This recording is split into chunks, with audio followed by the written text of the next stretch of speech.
So when I was 40, I went to the doctor because I was feeling off. I just didn't feel like myself. And I was shocked by what the doctor had to say to me for her great answer. She said I needed to stop taking as many vitamins that I was taking, and she wanted to put me on not only birth control, but also an antidepressant.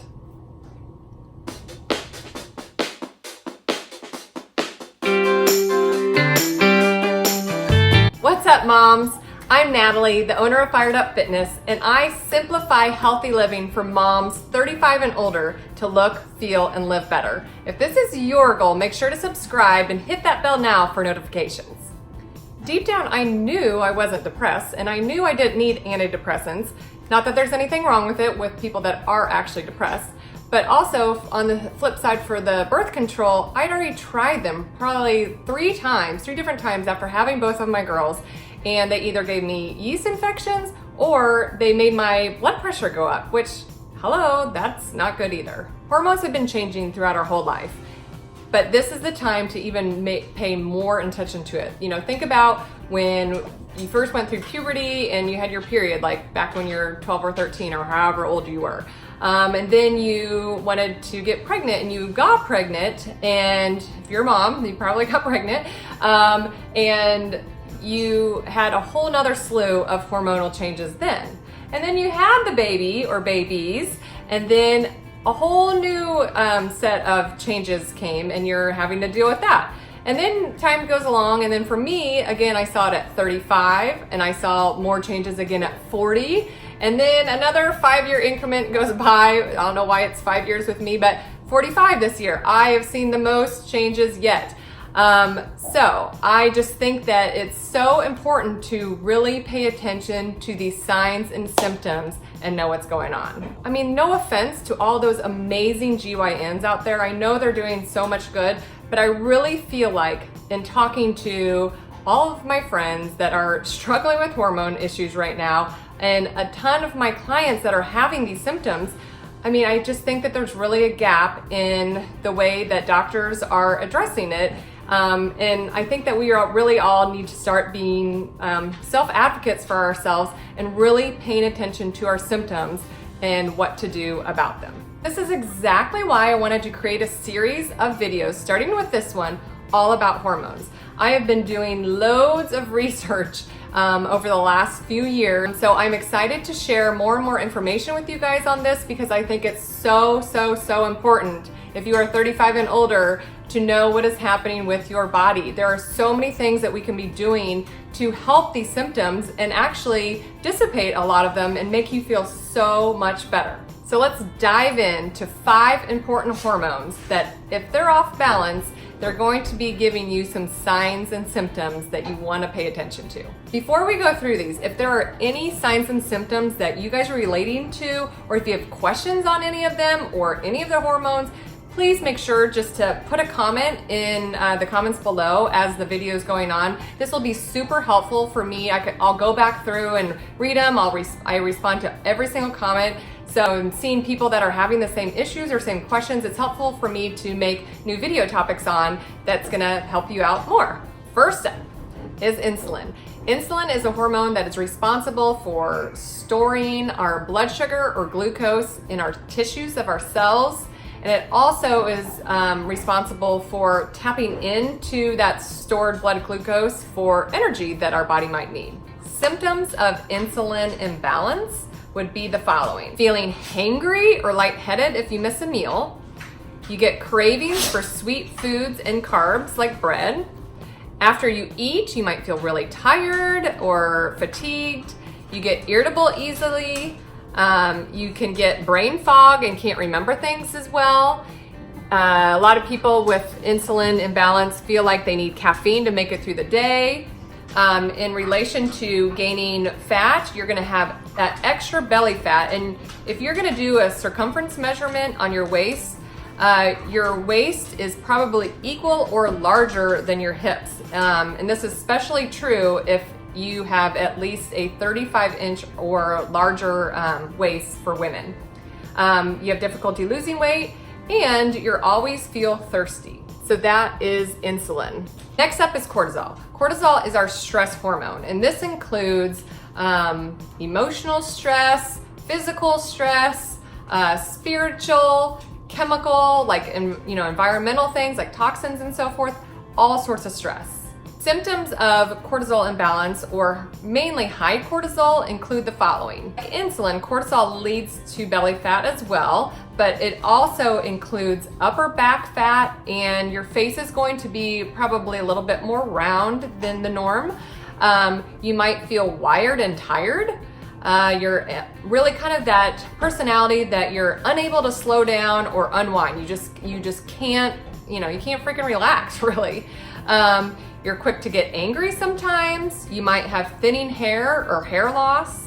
You get sick often. You have acne that's showing up more, and this could specifically be around your mouth and chin area.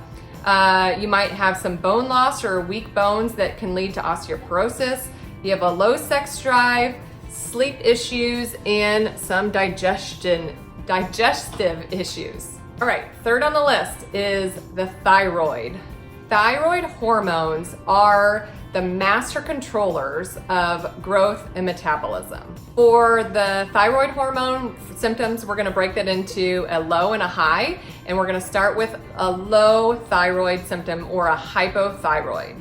Unexplained weight gain, you're tired and fatigued, you might have some depression or losing interest in normal activities, forgetfulness, you could have dry hair and skin, you might have a puffy face, slower heart rate, you get cold easily, you might have a lot of constipation, you might notice along with the dry hair and skin that you have brittle nails, you might experience muscle cramping, and you're starting to see some changes in your menstrual cycle. Some symptoms of a hyperthyroid, or a thyroid that's overreacting, are the following. Weight loss, you're gonna have a racing heart and palpitations. So it's kind of, you see these opposite symptoms here of the low one. Nervousness, hair loss, muscle aches and weakness. You are gonna have some digestive issues like diarrhea. And then you're also going to be actually, instead of the cold, like the hypo, you're gonna be more sweating and trouble tolerating heat. If this is helpful to go through these symptoms for you guys, make sure to smash that like button for me, or even just put a yes in the comments. The next two hormones are actually two of our sex hormones. The first one's gonna be estrogen, and this is pretty much the main female sex hormone, but beyond just being the sex hormone, it is estrogen is responsible for keeping us joyful and feeling sexy, but it's also responsible for healthy growth of our female organs, our muscles, and our brain cells.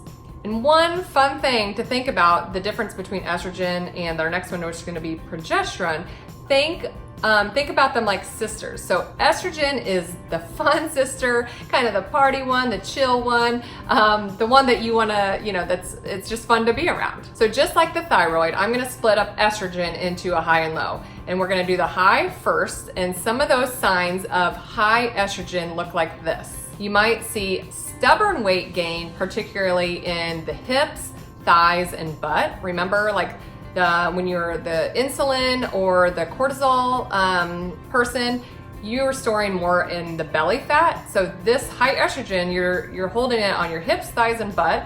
You're gonna have a lot more PMS showing up. So, the cramps, you're gonna have mood swings, irritability, you might even feel depression around that. You might get little mini breakdowns or anxiety when things aren't, like just feel overwhelming to you. You probably have a lot more headaches, is very common with high estrogen. Fibroids, lumpy breasts, endometriosis. During your cycle, if you're still having it, you're gonna have heavy bleeding.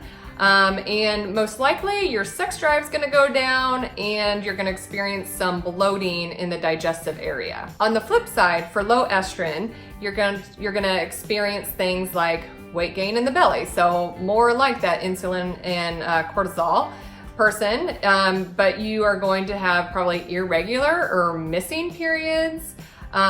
You're gonna have some vaginal dryness and probably still a low sex drive. You're gonna experience dry skin. You might be having some more and more mood swings and less mental focus. So you might have a little of that brain fog, not remembering things, like when you're talking, all of a sudden you can't remember what you're saying. You might have hot flashes and night sweats.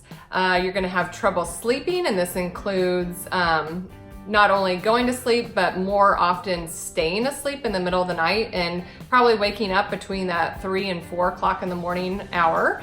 And then you're also going to be more susceptible to weak bones. So that sums up estrogen. So next up is estrogen's sister, and I don't want to call it, some people call her the stepsister. I don't want to call her that.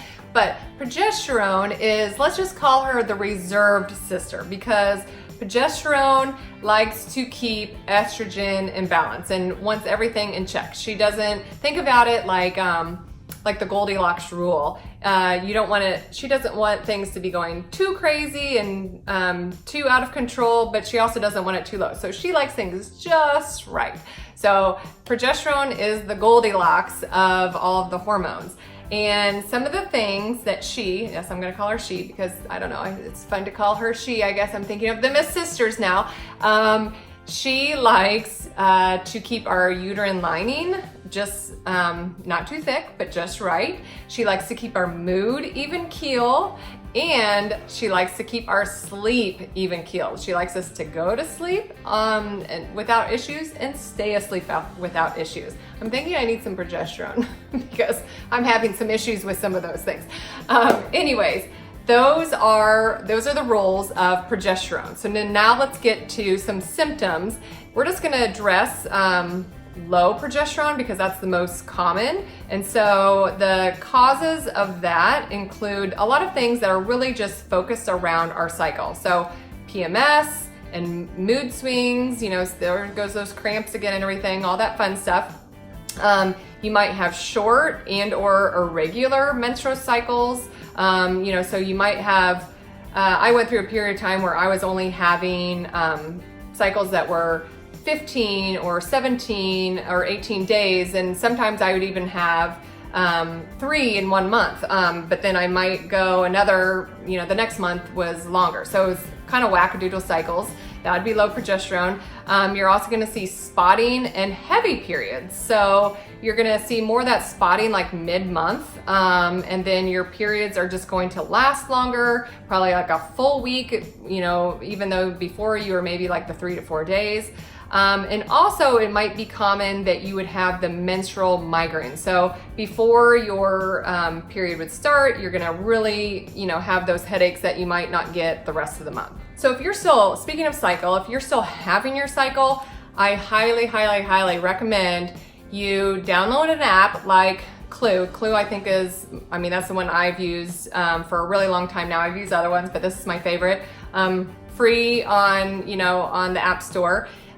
Clue, C-L-U-E, and it's really important to track when you are starting your period, how long it's taking to go through your cycle, and then even with an app like Clue, you can put in your symptoms. So you can put in, in regards to bleeding, in regards to low libido, in regards to headaches, or any of the other symptoms that you might, tender breasts, cramps, all of that fun stuff.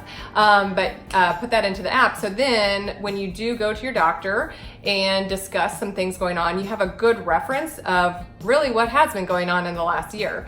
That it's been super helpful for me to really, I haven't been on any sort of birth control for quite a while. So that's what I use to know when things are happening. If this info is helpful for you and it's resonating with you, please be sure, if you haven't already, to subscribe and definitely hit that notification button or the notification bell, because when you do, that notifies you via email. YouTube will send you a email that's gonna tell you that I posted a video, because next week we're gonna dive further into this topic. And now that we've talked about, you can kind of know like what the hormones are and what symptoms to look for and signs. Now we're gonna talk about how to balance them. So I'm gonna give you a really good overview of steps to take to how to balance your hormones naturally, of course. These are steps that I take. Personally, these are steps that I am helping my clients take and guide them through, and I want to share it with you. So definitely do not miss out on that. So if you want to get a jump start before you learn about some more things that are going to help next week, make sure to check out the video that's on my screen right now. It's somewhere around here. But check that out. It's how to divide your plate for weight loss. I hope you're feeling fired up. Bye.